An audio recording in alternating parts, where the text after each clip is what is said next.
to breathe, but that's alright. Hush.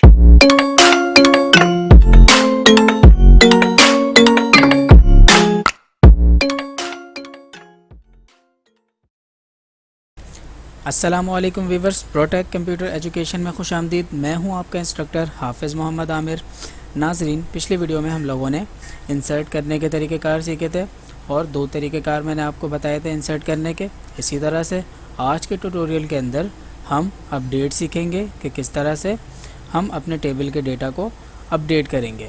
ठीक है, मिसाल के तौर पे मैंने पिछली वीडियो में इंसर्ट करना बताया था। अगर मान लीजिए कि उसके अंदर मैंने कोई गलत एंट्री कर दी, ठीक है, तो फिर हम उसको चेंज किस तरह करेंगे।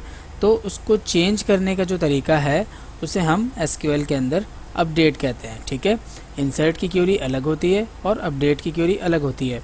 जब मैंने किसी टेबल के अंदर इंसर्ट कर दिया तो फिर मैं उसे चेंज करने के लिए अपडेट की क्वेरी चलाऊँगा। ठीक है नाजरीन, तो चलें शुरू करते हैं। मैंने आपको पिछली वीडियो में बताया था कि सबसे पहले हमें क्या करना होता है, अपने डेटाबेस को यूज़ करना होता है।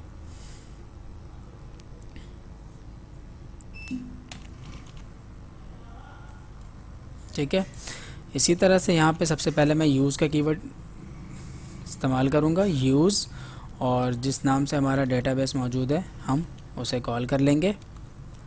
ठीक है, यूज़ एसएमएस के नाम से है, इसको सिलेक्ट किया, F5 से मैंने इसे एग्जीक्यूट करना है। तो अब मैंने अपना डेटाबेस एक्टिव कर लिया है। ठीक है, सर्वर को अब ये पता चल चुका है कि अब हम किस डेटाबेस के अंदर काम करने वाले हैं। ठीक है, अब यहाँ से मैं सिलेक्शन करके पहले चेक कर लेता हूँ कि हमारे पास रिकॉर्ड जो है वो किस तादाद में मौजूद है। Select all from, table name हमारा है student registration form. Shift home से मैंने इसकी सिलेक्शन कर ली, F5 से मैंने इसको एग्जीक्यूट किया। तो आप देख सकते हैं नाजरीन, इसके अंदर दो रिकॉर्ड मैंने पहले से इंसर्ट किया हुआ है और आज हम क्या करेंगे, इसके अंदर इन दोनों रिकॉर्ड में से किसी भी एक रिकॉर्ड को अपडेट करेंगे। ठीक है, मिसाल के तौर पे मैं चाहता हूँ कि ये जो स्टूडेंट नेम हामिद है इसकी जगह पे इसका नेम मोहम्मद हामिद होना चाहिए था। ठीक है, तो मोहम्मद हामिद करने के लिए हमें इस क्वेरी को अपडेट करना पड़ेगा। तो अपडेट करने के लिए यहाँ पे जो क्वेरी यूज़ होगी उसके लिए मैं यहाँ पे सिंटैक्स लिखूँगा अपडेट। नाज़रीन, अपडेट के कीवर्ड के बाद अब हमें उस टेबल का नेम यूज़ करना है यहाँ पे। ठीक है, तो टेबल नेम हमारे पास है स्टूडेंट रजिस्ट्रेशन फॉर्म। ठीक हो गया, अपडेट स्टूडेंट रजिस्ट्रेशन फॉर्म। फिर उसके बाद हम यहाँ पे कीवर्ड लगाते हैं सेट का, सेट करना है हमें। ठीक है, सेट के बाद यहाँ पे अब हम देंगे कॉलम नेम। कॉलम नेम देते हुए इस चीज़ का ध्यान रखना है कि स्पेलिंग मिस्टेक ना हो। ठीक है, क्योंकि अगर हम गलत स्पेल लिखेंगे, मिसाल के तौर पे ये कॉलम नेम आपको यहाँ पे नज़र आ रहा है स्टूडेंट आईडी स्टूडेंट नेम, अगर इसके अंदर हम यहाँ पे स्पेलिंग मिस्टेक करेंगे तो फिर अपडेट वाला काम परफॉर्म नहीं होगा। ठीक है, तो सेट, उसके बाद यहाँ हमें आईडी के बिहाफ पे करना है अपडेट। ठीक है, क्योंकि अगर मैं डायरेक्ट अपडेट कर दूंगा तो ये क्या करेगा, इस पूरे टेबल के अंदर जो रिकॉर्ड होगा उन सब के अंदर अपडेट करेगा। ठीक है, मतलब तमाम कॉलम्स के अंदर ये अपडेट कर देगा जब तक मैं इसे आईडी ना बताऊं। तो आईडी के थ्रू हमें फ़ायदा क्या होगा कि जब मैं इसे आईडी असाइन करूंगा तो ये सिर्फ उसी आईडी का रिकॉर्ड अपडेट करेगा जिसकी हमें ज़रूरत है। ठीक है, तो सेट, उसके बाद मैंने यहाँ पे देना है कॉलम नेम, तो स्टूडेंट नेम, उसके बाद हमें यहाँ पे इज इक्वल टू लगाना है, देन सिंगल कोटेशन अगर वॉरचार है। ठीक है, बिल्कुल उसी तरह से जिस तरह पिछली वीडियो में बताया था कि जो कॉलम वॉरचार हमने रखा है उसके लिए सिंगल कोटेशन और जो इंटीजर है वो फिर हम डायरेक्ट इस तरह से पास करेंगे। ठीक है, तो स्टूडेंट नेम जो है वो वॉरचार है और यहाँ पे मैं चाह रहा हूँ कि नाम जो है वो मोहम्मद हामिद हो जाए। ठीक, तो मैंने यहाँ पे मोहम्मद हामिद दे दिया। देन इसी तरह से पहले मैं एक ही रिकॉर्ड को इंसर्ट करके दिखाता हूँ। ठीक है, अपडेट करके, सॉरी। तो मोहम्मद हामिद मैंने यहाँ पे चेंज कर दिया। अब मैं यहाँ पे इसे आईडी बताऊँगा कि किस आईडी के बिहाफ पे ये डेटा अपडेट करना है। ठीक है, वेयर स्टूडेंट आईडी। अब आईडी क्या है, इंटीजर है, तो मैंने यहाँ पे इसको डायरेक्ट यूज़ करना है ID 1, ठीक है। अब ये काम करने के बाद हमें क्या करना है, यहाँ से यहाँ तक की क्वेरी सेलेक्ट करनी है, उसके बाद यहाँ से इसे एग्जीक्यूट करना है। तो जैसे ही मैंने एग्जीक्यूट किया आप देख सकते हैं यहाँ पे 1 रॉ इफेक्टेड, इसका मतलब क्या है कि हमारा काम सक्सेसफुल हो गया है। तो अब दोबारा मैंने इसे देखना है, तो फिर सेलेक्ट डायरेक्ट फ्रॉम स्टूडेंट को मैं क्या करूँगा, एग्जीक्यूट।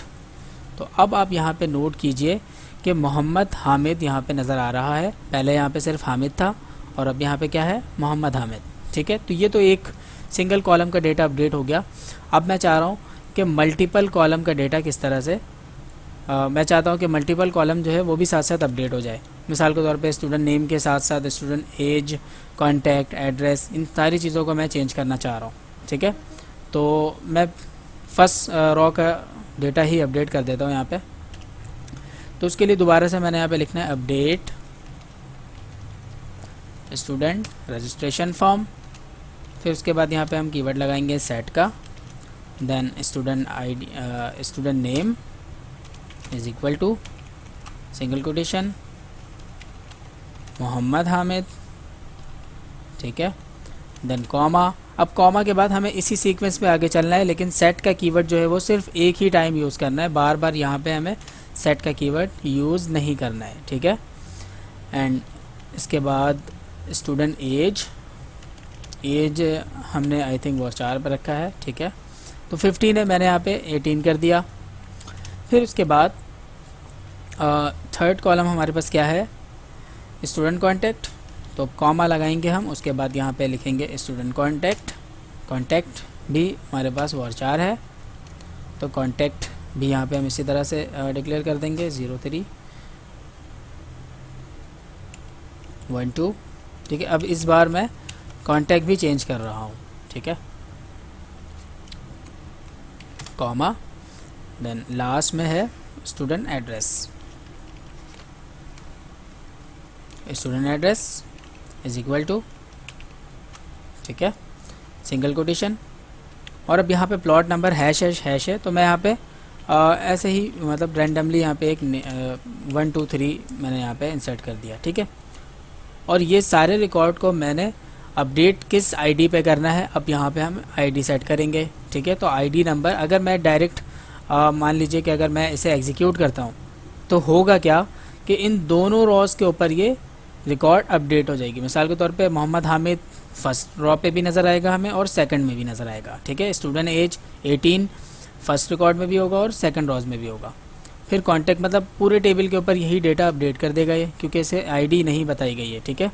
तो अब मैं यहाँ पे आईडी बता देता हूँ कि वेयर स्टूडेंट आईडी, अगर मैं यहाँ पे 1 लिखता हूँ तो 1 के ऊपर अपडेट करेगा। अगर मैंने यहाँ पे 2 लिखना है, अगर 2 देता हूँ मैं, तो क्या करेगा ये दूसरी रॉ पे अपडेट करेगा, ठीक है। तो मैं यहाँ पे 1 दे देता हूँ। उसके बाद मैंने यहाँ पे सिलेक्शन करना है इस तरह से। उसके बाद अगेन एग्जीक्यूट 1 रॉज इफेक्टेड, इसका मतलब एरर नहीं है। Select all from student registration form, execute कर लिया इसे, ठीक है। तो अब आप नाज़रीन यहाँ पे देख सकते हो कि स्टूडेंट आईडी 1 है और स्टूडेंट नेम की जगह पे मोहम्मद हामिद यहाँ पे अपडेट हो चुका है, एंड स्टूडेंट एज 18 है, और कॉन्टैक्ट नंबर भी अगर आप मैच करो तो बिल्कुल ठीक है 03122458 ठीक है।